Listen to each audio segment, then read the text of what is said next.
The way that we treat our donors once they enter our world makes a big impact because something like 76% of donors don't give to your organization again. And that's crazy.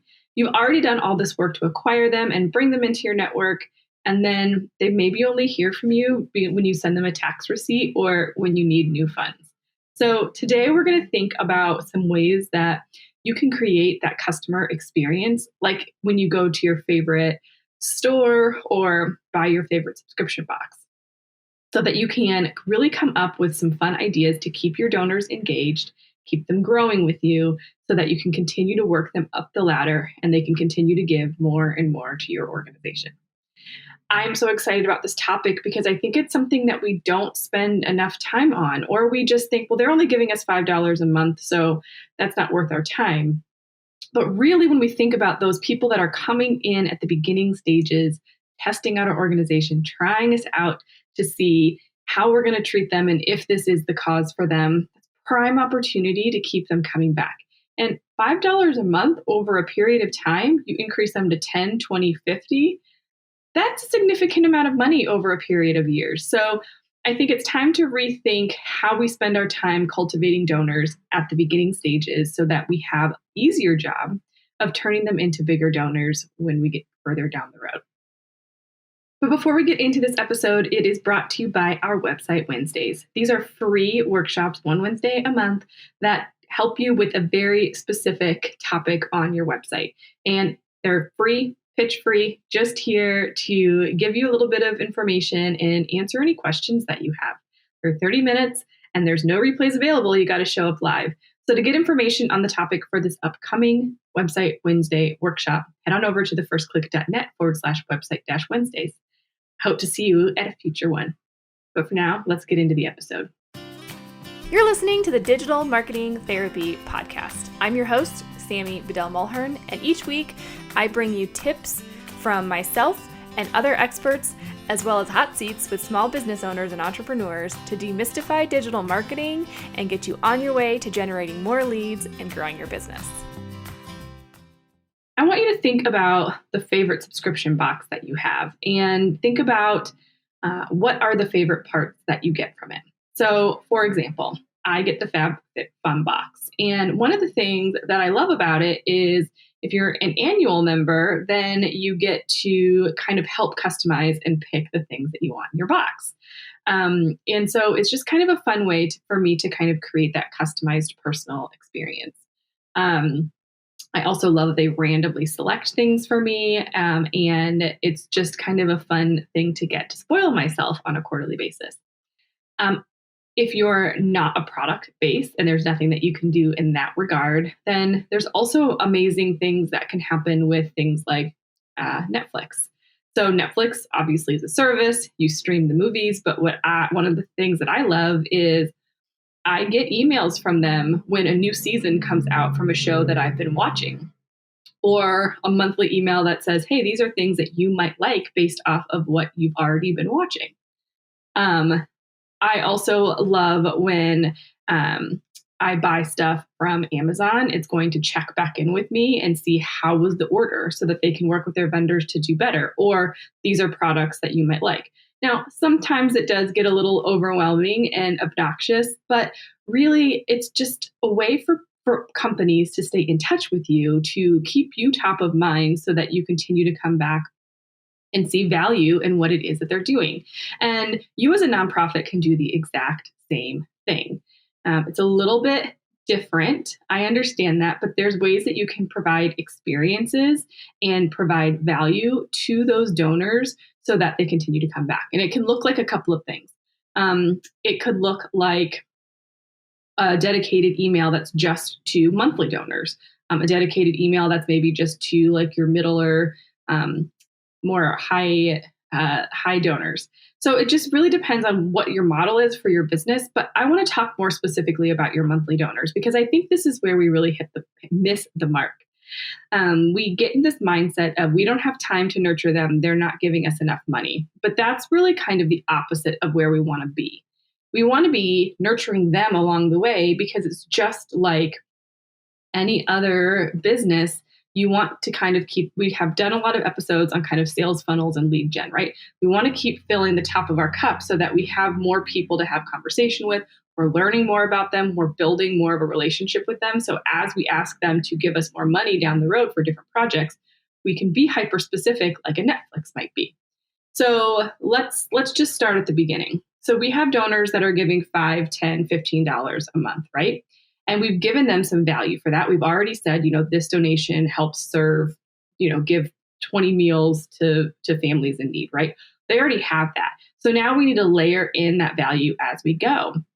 So it, could be that once a month you're making phone calls to people that have increased their donation. So maybe they went from 10 to 20. So you're going to call them all every month, or maybe, have a phone bank of people that are going to call and thank people for increasing their gifts. I love a handwritten note. And I know that these things take time and there's ways to automate them, but these things are not things that other organizations are doing. So if I give you $10 a month and I get a handwritten card, I'm going to really be touched and feel appreciated that you took the time out to do that, because nobody else is doing it. So we're just doing these little things to continue to secure that we are here to take care of you and your money matters to us. It makes sense. It makes an impact for our organization. Now, there's other things that I love, like the newsletters that we talked about. So like I mentioned, $20 makes 20 plates of food. So maybe once a month you're giving out, you're using your network of chefs and people that are helping to do boots on the ground and make these meals. And they get a newsletter with a really fun recipe from a chef at a restaurant, right? But only the monthly donors are getting that. So that's something that they can use to provide value. And it's always reminding them that, oh, hey, I'm also every month, like I made 20 meals this month. And the important thing with these is it's not an ask. These are just, and you can have your information, but these are just pieces of information to provide value and add value. Let's say I'm giving monthly to a local Boys and Girls Club. So maybe once a month, I get a kid's activity to do at home when my kids aren't at the club. Or I'm getting maybe once a quarter, there is a workshop with somebody in child development that's coaching on a program, right? Things that don't cost you really a lot of money, but then also allow you to do some engagement. And I love the idea of offering like quarterly workshops or monthly, if you can do them, to your monthly members, if it makes sense based off of how your organization works, because they get tremendous value. And it also opens up an opportunity for you to have conversation about what you need, because they're engaged and they're really wanting to learn more. And if they're showing up for a live call, then I hope you're making notes of those people that are there, because this is the beauty of the long-term thing, right? You're getting notes, you're getting a history. Hopefully all of this stuff is being tracked in your CRM. So I know that, Susie is showing up to every single live workshop. And I know that on this particular one about, maybe it's about LGBTQ topics with youth, that she was really, really engaged and really wanted to ask a lot of questions and was really participating. So we know we're launching a new program specifically to provide support for the LGBTQ community. So I'm going to reach out to her and see if maybe she would be interested in giving a $50 gift in addition just to that program. So you really start to plant the seeds. Now she says, yeah, okay, I would love to do that. Now you've opened up a one-on-one conversation with somebody who's still giving to you monthly, and you can continue to build and grow from there. So that's really the beauty in these monthly programs and building those relationships with people and seeing history over time. So same thing, if somebody is giving $10 or $15 a month, whatever, the amount actually doesn't even really matter. But if somebody is continuing to give to you for 5 years, maybe on that 5th anniversary, it's like, hey, you've been giving to us for 5 years, and hey, we're celebrating everybody that has been a 5-year giver, and we're going to have this whole celebration. We'd love you to come to a lunch. We're going to celebrate you, whatever that looks like. But again, now, if they're giving to you for 5 years, they care about your organization, and they probably are willing and ready to dive deeper. It probably even less, like 2 years, you could have some sort of conversation. But again, it gives you a reason to reach out, even if it's just hey, it's your 1-year anniversary of giving to us monthly. here's all of the things we accomplished in that last year, and your donations were part of helping make that happen, right? So sort of personalizing it, but not having to get too specific, but just opening the door for more conversation. So that's really what I want you to think about with today's episode. Solo episodes are never that long because I feel like I want you just to jump in and take action, and I'm so excited for you to do so. So really think and map out, what does your monthly donor program look like? And there's more to it, obviously, than just the customer experience.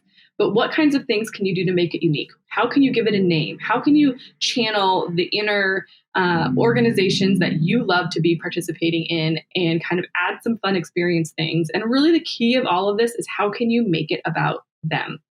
And if anyone on your team says, we don't have time to do that, I want you to just say, we're not, just brainstorm it, figure it out, see what things are going to work for you, and then kind of go from there. Because I guarantee you, if you say, it's really important to us that we call every donor within the first month or 3 months that they're giving to us, you will figure out a way to make it happen. And then once you start to do it, you'll see some big differences in how people are interacting and engaging with you. It's so much easier to ask somebody to just do a $5 monthly donation, or to do a $10 or $20 and have that just be a thing that they do. So then it's on you to continue to help them feel good about what they're doing, feel the impact of what they're doing, and want to help your organization thrive. Okay, so hit me up and let me know. Sammy at thefirstclick.net. That's SAMI. I'd love to hear or see your monthly donor program. I think they're amazing. And let me know what fun and unique things that you're doing inside of your programs that we can share with our audience. So again, I hope you will subscribe wherever you listen so you don't miss out on a single episode. We're on all of the streaming platforms, and if you can't find us there, let us know. We'll get added. But I so appreciate you taking time to listen each and every week, and I will see you in the next one.